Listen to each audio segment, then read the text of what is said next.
অনেক দিন পর গ্রামের উদ্দেশ্যে রওনা দিয়েছি। তো গ্রামের প্রাকৃতিক আবহাওয়া কি সুন্দর, তাই না? চারপাশে ধান, তো সব কিছু মিলিয়ে আমার খুব ভালো লেগেছিল। এরই মধ্যে আমরা গ্রামে পৌঁছে গিয়েছি। এরপর আমার হাজবেন্ড চলে গিয়েছে ধান খেতে ধান কাটতে। তো এই তো বসে পড়েছে ধান খেতে ধান কাটার জন্য। কিছুটা ধান কেটেছিল, এরপর সাথে তিতাসও চলে গিয়েছিল ওর সাথে। দুজন মিলে তারা অনেকগুলো ধান কেটেছে একসাথে। এই তো তিতাস ধান কাটতেছে।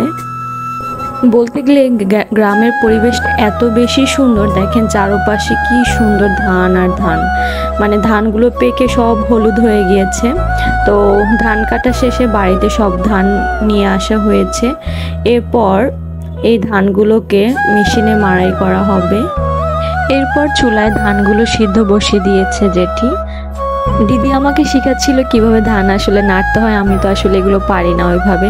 তো আমার খুব হাসি পাচ্ছিল, ওরা কত সুন্দর করে করছে আর আমি পারতেছি না। তারপরে যতটুকু পেরেছি আমি করেছি। দিদি বলছিল তোমার আসলে করতে হবে না, তুমি করে নাও, মতো একটু পোজ দিয়ে ছবি তুলো। এরপর দিন আমার ধানগুলো নাড়তে হয় কিভাবে সেটা দেখিয়ে দিচ্ছিল টাপুর আমাকে। তো আমিও একটু কোনো মতে হেল্প করার ট্রাই করলাম। আসলে আমি ওইভাবে তো পারি না, যতটুকু পেরেছি করেছি। তো আমার সব মিলিয়ে এত ভালো লেগেছে। এরপর আম ভর্তা খাওয়ার জন্য আমরা আমাদের আম বাগানে চলে গিয়েছি। দেখেন 2 বিচ্ছু গাছের উপরে উঠে পড়েছে। তো সাথে টাপুর, তৃষা ওরাও গাছে উঠে আম পাড়া শুরু করেছে। আমি নিচে ছিলাম কারণ আমি তো আর আম গাছে উঠতে পারবো না, তাই।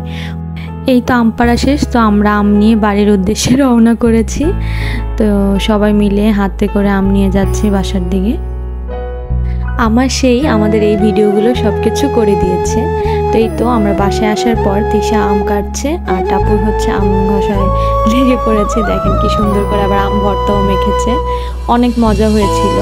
এরপর বিকেলের দিকে আমরা একটু ক্ষেতের দিকে চলে গিয়েছি, কিছু ছবি তুলবো, তাই আমি, টাপুর আর আমার সে।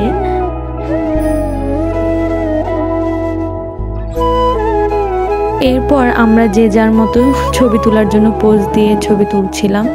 তারপর ও আমার অনেক সুন্দর সুন্দর কিছু ভিডিও করে দিয়েছে।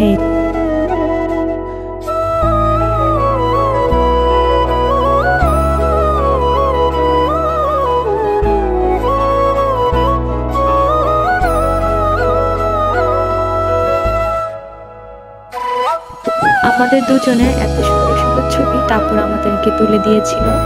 তো সব মিলে খুব ভালো লাগছিল। এই যে ভিডিওটাও আমাদেরকে করে দিয়েছে। চারপাশে এত সুন্দর, এত ভালো লেগেছে আমার। কি সুন্দর ধান ক্ষেত, চারপাশে সবুজ আর সবুজ, সব মিলে পরিবেশটা অন্যরকম একটা সৌন্দর্য ছিল। টাপুর মনের আনন্দে কি সুন্দরভাবে নাচছিল দেখেন।